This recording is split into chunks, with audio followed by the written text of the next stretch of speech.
बिस्मिल्लाहिर्रहमानिर्रहीम। देखती आंखों सुनते कानों आपको मियाँ तनवीर अहमद का सलाम पहुँचे। डिजिटल कॉरिडोर में आपको खुशामदीद कहते हैं। तो जैसा कि आप जानते हैं, हम आपके लिए, बड़ों के लिए, बच्चों के लिए कहानियाँ, हिकायात लेकर आते रहते हैं। कुछ कहानियाँ इखलाकी होती हैं, कुछ कहानियाँ सबक आमोज़ होती हैं और कुछ हिकायात होती हैं। तो आज भी हम आपके लिए लेकर जो कहानी आए हैं उसका उन्वान है वो चिड़ियाँ उड़ गईं। तो दोस्तों, कहानी शुरू करने से पहले मेरी आप सब दोस्तों से दरख्वास्त है कि जिन्होंने चैनल को सब्सक्राइब नहीं किया वो चैनल को सब्सक्राइब करें और बेल आइकन पर प्रेस करें ताकि हमारे आने वाली हर वीडियो का नोटिफिकेशन आपको मिलता रहे। चलें, वक्त को ज़ाया किए बगैर हम कहानी शुरू करते हैं। बच्चों ने देखा कि कमरे के रोशनदान से एक चिड़िया आई और ट्यूब पर बैठ गई, फिर उड़कर चली गई। दोपहर तक 4 चिड़ियाँ फिर आकर ट्यूब लाइट पर बैठ गईं। फिर बाहर से चारों तिनका चोंच में लाती और बाहर जाती। 3 दिनों तक चिड़ियाँ अपना घोंसला बनाती रहीं और बच्चे इनको तोड़ते रहे। चिड़ियों के ज़रिए लाए गए घास फूस और तिनके बच्चे उठा कर घर के बाहर मुसलसल फेंकते रहे। कई दिनों तक बच्चों और चिड़ियों की ये जंग जारी रही। चिड़ियाँ घास फूस, तिनके, डोरी, रुई जो भी मिलता ला कर अपना घोंसला बनाती रही। बच्चे सुबह उसको देखते ही तोड़ देते और तोड़कर फेंक देते। बच्चों ने कुछ दिन बाद देखा कि चिड़िया का एक बच्चा ट्यूब लाइट पर बैठने की कोशिश कर रहा है। उन्होंने मशवरा किया, क्यों ना हम स्टूल पर खड़े होकर ट्यूब लाइट के ऊपरी हिस्से की तरफ से बने हुए इस घोंसले को भी तोड़कर फेंक दें।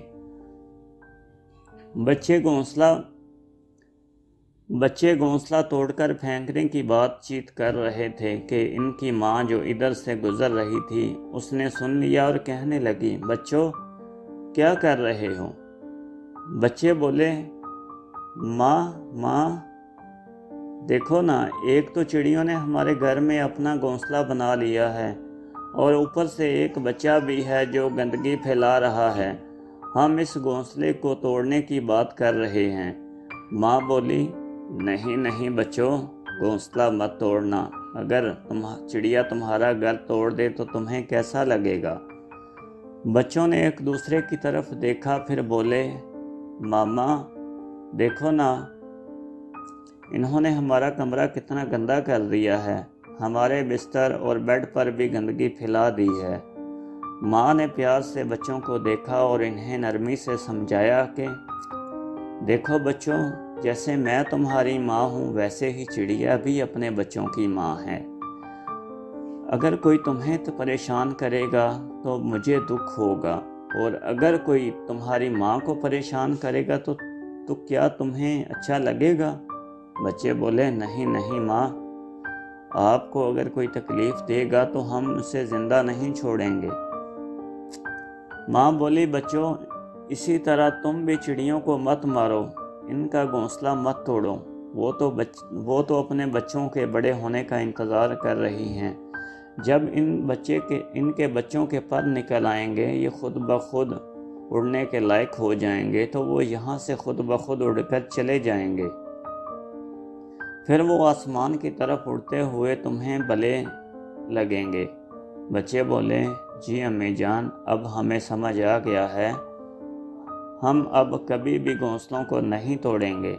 माँ ने खुश होकर बच्चों की पीठ थपथपाई और कहा, शाबाश मेरे अब लाडलो, तुम इसी तरह अच्छी आदतें अपने अंदर पैदा करो। चंद दिनों बाद चिड़िया के बच्चे बड़े हो गए और फिर कुछ दिन और घोंसले में रहने के बाद वहाँ से उड़ गए। माँ ने ये देखकर कहा, बच्चों देखो बच्चों, चिड़ियाँ उड़ गईं। तो दोस्तों, जैसा कि आप जानते हैं कि इस कहानी से हमें सबक मिलता है कि कभी भी किसी को तंग नहीं करना चाहिए। अगर आज आप किसी को तकलीफ़ दे रहे हैं, कल को कोई आपको भी तकलीफ़ पहुंचेगा। किसी की तकलीफ़ को अपनी तकलीफ़ महसूस करें। کیونکہ زندگی کا تقاضا ہے کہ آپ جو کچھ بیجتے ہیں وہی آپ کاٹتے ہیں۔ وقت کے ساتھ ساتھ ہر چیز جو ہے نا وہ گزر جاتی ہے، آپ تک کسی